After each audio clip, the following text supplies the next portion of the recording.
ঢাকাই সিনেমার শীর্ষ নায়ক শাকিব খানের নতুন সিনেমার নাম তাণ্ডব। আসছে কোরবানি ঈদে ছবিটি মুক্তি পাওয়ার টার্গেট নিয়ে তৈরি হচ্ছে। ইতিমধ্যে এই সিনেমার ৭০% শুটিং সম্পন্ন হয়েছে বলে নিশ্চিত হওয়া গেছে। সিনেমাটি পরিচালনা করেছেন রায়হান রাফি। শাকিবকে নিয়ে রায়হান রাফির দ্বিতীয় সিনেমা এটি। এর আগে তুফান ছবিতে অসামান্য সাফল্য পেয়েছেন নায়ক পরিচালক জুটি। এরই মধ্যে ছবিটির ফার্স্ট লুক পোস্টার প্রকাশিত হয়েছে। সেখানে ব্যতিক্রম লুকে চমক দেখিয়েছেন শাকিব খান। পোস্টারটি ভাইরালও হয়েছে। তবে ছবিতে শাকিব খানের সঙ্গে নায়িকা কে থাকছেন সেটা এখনও প্রকাশ করেনি সংশ্লিষ্টরা।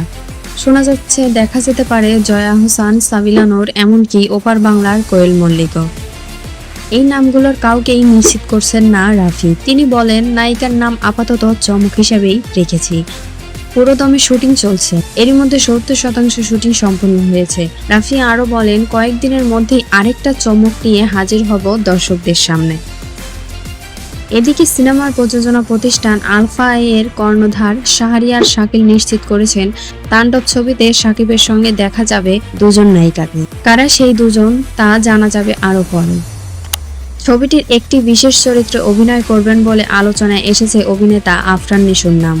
তবে তথ্যটিও নিশ্চিত করেনি তাণ্ডব সিনেমার টিম।